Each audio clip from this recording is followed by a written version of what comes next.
आज हम जिस मूवी को एक्सप्लेन करेंगे इस मूवी का नाम है लकी भास्कर। मूवी की स्टार्टिंग होती है 1989 से, जहां हम मुंबई में मूवी के मेन कैरेक्टर मिस्टर भास्कर को देखते हैं। तभी कुछ सीबीआई ऑफिसर आकर उसे उसी के बैंक जहां वो काम करता था वहां ले जाते हैं, जहां रिकॉर्ड्स देखने पे पता चलता है कि एक आम से बैंक एम्प्लॉय के अकाउंट में 100 करोड़ की राशि पड़ी हुई है। फिर यहाँ से स्टोरी फ्लैशबैक में जाती है, जहां हम लकी भास्कर को देखते हैं जो एक आम जिंदगी जी रहा है। मीन्स कि वो ऑफिस आता है, काम करता है, बैंक के सारे मेन मेन काम की जिम्मेदारी भास्कर पूरी करता है। यहाँ हम भास्कर के दोस्त प्रहलाद को देखते हैं जो कि उसी के साथ पढ़ता था, लेकिन फेल होने के कारण वो उसी के बैंक में एज ए पीएन काम करता है। As a side income Bhaskar लोगों के काम कर दिया करता था। तभी उसके बैंक में एंथनी नाम का एक बंदा आता है जो कहता है कि अगर वो उसे 2 लाख का लोन दिलाने में मदद करे तो वो उसे पूरे 10% ब्याज देगा। लेकिन भास्कर उसे मना कर देता है और घर चला जाता है, जहां हम उसकी फैमिली को देखते हैं। उसकी फैमिली में उसके फादर हैं जो कि एक अकाउंटेंट हैं, लेकिन अब वो बहुत ही कम बोलते हैं। फिर हम उसकी वाइफ सुमिति और बेटे को देखते हैं। सुमिति के भाई के बेटे की बर्थडे पार्टी में सभी परिवार जाते हैं, जहां उसकी मदर सुमिति से कहती है कि वो क्यों इस भास्कर के पीछे पड़ी हुई है, वो उसकी शादी एक अमीर लड़के से करवा देंगे। लेकिन सुमिति अपनी माँ से कहती है कि आखिर वो ऐसा सोच भी कैसे सकती है। इस पे वो गुस्सा होकर पार्टी से निकल जाती है, तो भास्कर उन्हें रास्ते से वड़ा पाव खिलाने के लिए एक रेडी पे रुकता है। यहाँ पे उसके पास 3 वड़ा पाव के पैसे भी नहीं होते हैं, तो वो सिर्फ 2 ही ले पाता है। दुकानदार उसे एक vada pav as a complementary दे देता है। भास्कर, जिसके पास उसकी ईमानदारी से काम करते हुए वड़ा पाव खरीदने तक के पैसे नहीं होते, लेकिन अपने काम के चलते उसे इंतजार था कि एक अच्छे प्रमोशन के साथ उसकी ये सारी चीजें सही होंगी। इसके बाद हम एंथनी को दोबारा भास्कर के पास देखते हैं, जो कि उसे कहता है कि उसे 2 लाख की जरूरत है, जिसे वो कोई भी इलीगल काम नहीं करेगा, बल्कि उसका ट्रांसपोर्ट का एक बिजनेस है जिसमें उसका दोस्त मलेशिया जैसी कंट्री से ब्रांडेड टीवी शिफ्ट करने वाला है। भास्कर उसकी मदद तो करना चाहता है, लेकिन अपना करियर और जॉब के कारण उसे मना कर देता है। अब जब वो बैंक पहुंचता है तो उसे पता चलता है कि प्रमोशन तो किसी और को मिल गई है, जो कि बंगाली था, और जीएम साहब भी बंगाली थे, तो जरूर उनकी सांठ-गांठ के कारण ऐसा हुआ था।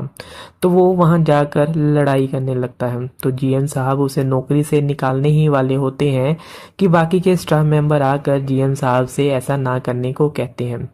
वहीं भास्कर वापस आकर नॉर्मल डेज की तरह अपना काम करने लगता है। सब लोग हैरान हो जाते हैं कि कोई इतना सहनशील कैसे हो सकता है, लेकिन भास्कर के मन में कुछ और ही होता है। वो एंथनी से फोन करके उन्हें बुलाता है और कहता है कि उसे 2 लाख रुपए चाहिए थे, तो ये ले 2 लाख रुपए। इसके ऊपर 10% नहीं बल्कि 20% ब्याज चाहिए, 10 मेरा और 10 प्रहलाद का।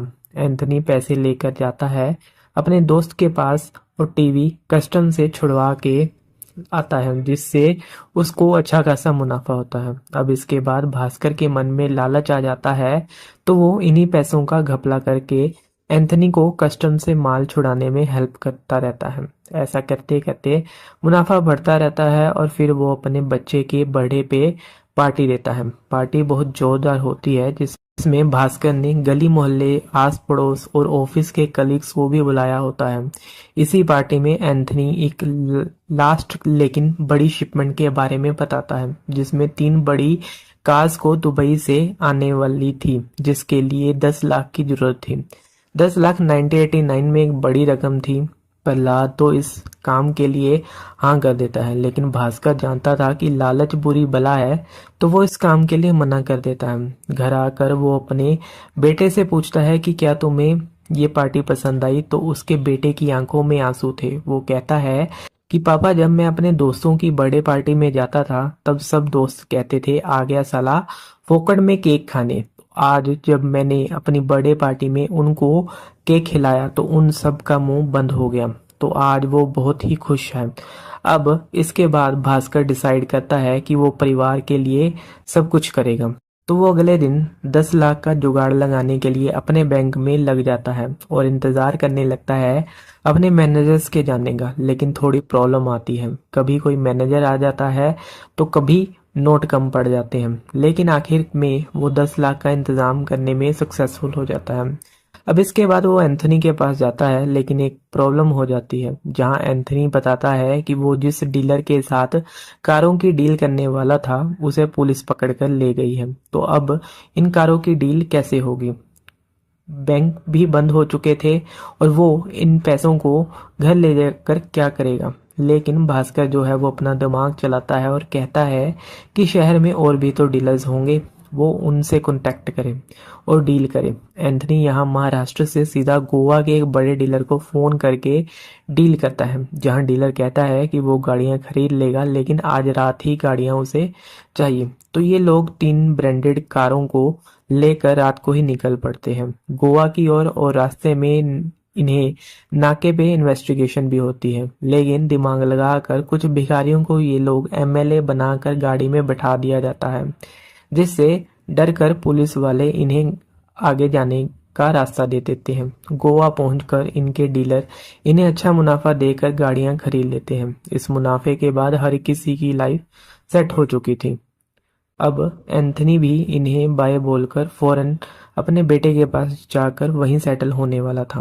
भास्कर के पास अभी भी 6 लाख पड़े थे, तो वो अपने भाई को अमेरिका में पढ़ाई करने के लिए वो 6 लाख दे देता है। फिर कुछ दिन और बीतते हैं तो उसकी ईमानदारी को देखकर बैंक के ओनर मिस्टर राजीव उसका प्रमोशन कर देते हैं। उसे अच्छी पोस्ट मिल जाती है, साथ ही उसकी सैलरी भी 20% बढ़ जाती है। तो उसके दिमाग में आता है क्यों ना इस पोस्ट को बढ़िया से इस्तेमाल किया जाए। करंट सिनेरियो में हम उसी सीबीआई इन्वेस्टिगेशन ऑफिसर को देखते हैं, जो भास्कर से पूछता है कि आखिर इतनी बड़ी रकम उसके अकाउंट में कैसे आई। अब यहाँ से कहानी दोबारा फ्लैशबैक में जाती है, तो हम देखते हैं भास्कर जिस बैंक में काम करता था उस बैंक का नाम था मगधा बैंक, और दूसरी बैंक जिससे इनका बैंक लोन दिया करता था उस बैंक का नाम था कटारी बैंक। तो यहाँ एक बड़ा बिजनेसमैन जिसका नाम हर्षा मेहरा है, जो बैंक टू बैंक लोन लिया करता था। इसके लिए वो कैश नहीं बल्कि डॉक्यूमेंटेशन का इस्तेमाल करता था, जिसे कि बीआर कहते हैं। मीन्स की बैंक रिसिप्ट्स जिनके अमाउंट बहुत बड़े होते हैं, मीन्स की 20 से 50 करोड़ के आसपास। तो इस तरह से लोन का अमाउंट जो है वो बढ़ता जाता है। मगधा बैंक को इसका फायदा भी होता है, क्योंकि हर्षा मेहरा बैंक को बहुत मोटा कमीशन दिया करता था। तो ऊपर के लोग राजवीर सर और जीएम साहब हर्षा मेहरा को लोन दे दिया करते थे। लकी भास्कर को जो है वो अपना दिमाग लगाता है और कटारी बैंक पहुंचकर उनसे कहता है कि आप लोग जो बीआर इशू कर रहे हैं उनका अमाउंट काफ़ी मोटा है, और पहले आपने जितने भी अमाउंट के बीआर इशू किए हैं उनकी डिटेल चाहिए। साथ ही वो हर्षा मेहरा जिसका अकाउंट उनके बैंक में था उसका भी स्टेटमेंट मांगता है, लेकिन उस बैंक के मैनेजर भी पहले से ही बिके हुए होते हैं, तो वो बैंक स्टेटमेंट देने से मना कर देते हैं। भास्कर समझ आता है कि इस बैंक के मैनेजर्स को भी मोटा कमीशन दिया गया है, तो उसके दिमाग में एक और आइडिया आता है। वो 2 नंबर के इस काम को 1 नंबर में बदलने के लिए अपने कुछ दोस्तों का सहारा लेता है, और जो मोटे मोटे बीआर वो अपने बैंक के थ्रू कटारी बैंक को फॉरवर्ड किया करता था, जिसके बदले में उसे मोटा कमीशन मिलता था। उसे 1 नंबर में करवाने के लिए पहले वो अपना एक लकी ड्रा निकलवाता है और फिर अपनी वाइफ का एक इंटरनेशनल बिजनेस ओपन करवाता है सुमिति होम किचन के नाम से।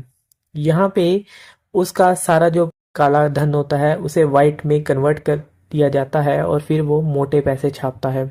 एक बार की बात है कि जब वो अपनी बहन की शादी के लिए ज्वेलरी शॉप में जाता है, लेकिन उसके कपड़े देखकर ज्वेलरी शॉप का जो ओनर है वहाँ उसे कोई भी भाव नहीं देता है और ना ही महंगी ज्वेलरी वो लोग दिखाते हैं। तो इससे भास्कर का जो ईगो है वो हर्ट हो जाता है। वो जाता है, वो सबसे पहले महंगी गाड़ी खरीदता है, फिर महंगे कपड़े खरीदने के बाद वो उसी ज्वेलरी शॉप में जाता है और एक रो में लगे सारे डायमंड को खरीद लेता है। शो वाले की बोलती इस तरह से बंद हो जाती है। वो पहले चेक की जगह कैश लेने की जिद कर रहे थे, लेकिन अब वो हाथ जोड़कर चेक लेने पे आ गए थे। भास्कर की लाइफ अब सही चल रही थी। सारा कर्जा अब उसने चुका दिया था, साथ ही आस पड़ोस में उसकी इमेज बन चुकी थी। साथ ही पैसा भी 2 नंबर से 1 नंबर में कन्वर्ट हो गया था। तो उसमें ईगो आ जाता है, जैसे कि लोगों से तू तड़ाक करके बात करना, वाइफ को टाइम ना देना, जिससे सुमिति को अच्छा नहीं लगता। वो वापस से पहले वाला भास्कर बनने की ट्राई करता है। लेकिन एक दिन उसके पास कटारी बैंक का मैनेजर आता है और कहता है कि उनके बैंक में लोकर्स ख़त्म हो गए हैं, तो उन्हें अपनी वाइफ का कुछ सामान रखवाना था। तो वो उन्होंने सोचा कि क्यों ना वो उनके बैंक में लॉकर ओपन करवा के वहां पे रखवा दे। और बातों ही बातों में जब वो बिया देखता है तो कहता है कि ये बिया तो उनके बैंक ने कभी साइन ही नहीं किए हैं। मीन्स कि बिया फेक होते हैं, जिसे देखकर दोनों की हालत पतली हो जाती है। इनफैक्ट कटारी बैंक का मैनेजर जो होता है, उसकी हार्ट बीट इतनी बढ़ जाती है कि वो वहीं पे बेहोश हो जाता है और हॉस्पिटल पहुंचाने तक उसकी मौत हो जाती है। भास्कर यहाँ डिसाइड करता है कि वो हर्षा मेहरा को एक भी रुपीस का लोन जो है वो इशू नहीं करेगा, साथ ही जो पुराना लोन चल रहा है उसे क्लियर करेगा। फिर सोचेगा कि उसे पैसे देने हैं या नहीं देने हैं। हर्षा मेहरा अपनी जेब के नहीं बल्कि बैंक के पैसों को भी शेयर मार्केट में लगाकर उथल पुथल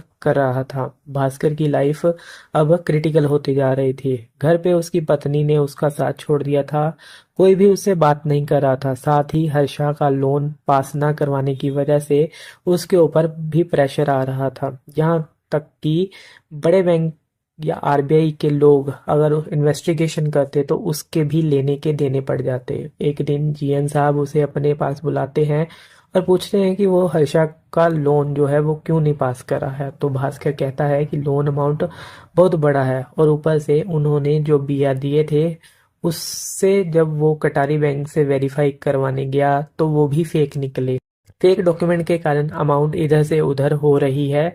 वो कहता है कि वो चाहे तो रिजाइन डाल देता है, आप साइन कर दीजिए और इन्हें जो अमाउंट चाहिए वो इन्हें दे दीजिए। जीएम साहब गुस्से से उसे देखने लगते हैं, लेकिन भास्कर जो है वो अपनी जेब से रेजिग्नेशन लेटर निकाल कर सबके सामने रिजाइन कर देता है और कहता है कि अब मेरा इस बैंक से कोई लेना देना नहीं है। कहानी अब प्रेजेंट में आती है, जहां हम उन्हीं सीबीआई ऑफिसर्स को देखते हैं। इसमें से एक सीबीआई ऑफिसर भास्कर से पूछताछ कर रहा है, जिसके बाद वो कहता है कि उसके अकाउंट में 100 करोड़ पड़े हैं और वो उसे कैसे कमाए हैं इसके बारे में उसे सब कुछ पता है। अगर वो चाहे तो वो उसे बचा सकता है और कहता है कि ये 100 करोड़ बैंक में डालकर हर्षा मेहरा का जो लोन अमाउंट है उसे बराबर कर दे तो वो बच सकता है। अब भास्कर ने 3 साल मेहनत करके जो 100 करोड़ कमाए होते हैं, अगर वो बैंक में ट्रांसफर नहीं करेगा तो आरबीआई इन्वेस्टिगेशन के कारण बैंक पे सील लगेगी। साथ ही साथ बहुत सारे लोगों को जेल की हवा भी खानी पड़ेगी और साथ ही शेयर मार्केट भी उथल पुथल हो जाएगा। मीन्स कि एक तरह से पूरे देश की इकोनॉमी भी हिल जाएगी। तो भास्कर अपने पैसे बैंक को देने के लिए तैयार हो जाता है और हाथ जोड़कर वहां से निकल जाता है। सीरीज के लास्ट में हम देखते हैं कि भास्कर का जो चेक होता है इन्हें मिलता है, उसके अकाउंट में 100 करोड़ मिलते ही नहीं है, क्योंकि इस वक्त जो होता है कंप्यूटर इतने स्लो चल रहे होते हैं कि हर दिन की जो स्टेटमेंट है वो एग्जैक्ट शो नहीं करती थी, जिसमें कि 1 महीने का टाइम लग जाता था। तो भास्कर ने यही गेम खेली थी। उसने अपने यूएस में बैठे हुए भाई को फोन किया था कि उसे वहां एक आलीशान होटल खरीदना है। इसके बाद उसने एंथनी को फोन करके वीजा और पासपोर्ट अरेंज करके जो होटल खरीदा था उसका नाम भास्कर रखा था, जिसके में उसकी हेल्प करी थी उसके फादर ने, जो कि एक सीए थे। वहीं हर्षा द्वारा जो लिया गया लोन था अब उसके बैंक के जीएम और मैनेजर सब पे भारी पड़ रहा होता है, जिसके बाद उन्हें जेल हो जाती है। लेकिन भास्कर जो है वो फौरन में एकदम से सेटल हो जाता है और अपनी फैमिली के साथ खुशी खुशी रहता है। इसी के साथ ये मूवी यहीं पे खत्म हो जाती है।